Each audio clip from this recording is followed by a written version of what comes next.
இந்த வண்டியில் power steering oil குறைஞ்சிட்டே இருக்குது.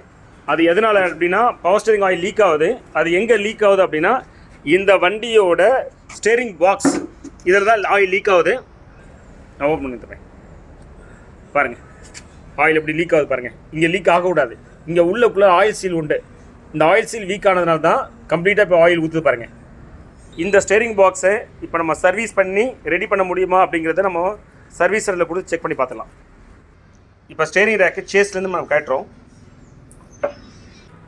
இந்த ஸ்டீரிங் பாக்ஸ் இதை தான் நம்ம கம்ப்ளீட்டாக சர்வீஸ் பண்ணி கொண்டு வந்துட்டோம். இப்போ என்ன பண்ணியிருக்கோன்னா இந்த ஷேஸ் ஃப்ரேமில் வந்து இப்போ நம்ம ஃபிக்ஸ் பண்ணியிருக்கோம். இப்போ இந்த கம்ப்ளீட் ஃப்ரேம் எடுத்துகிட்டு போயிட்டு இப்போ இந்த வண்டி கீழே நம்ம ஃபிக்ஸ் பண்ண போகிறோம்.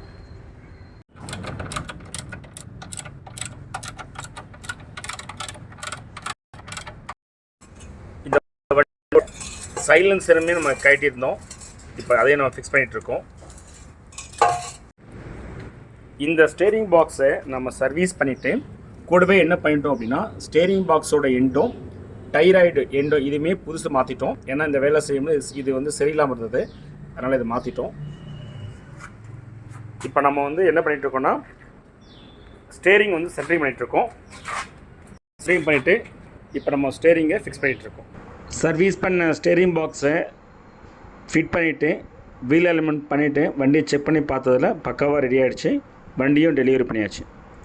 Thanks viewers. நம்ம சேனலை இன்னும் நீங்கள் சப்ஸ்கிரைப் பண்ணாமல் இருந்தால் ப்ளீஸ் சப்ஸ்கிரைப். தேங்க்யூ.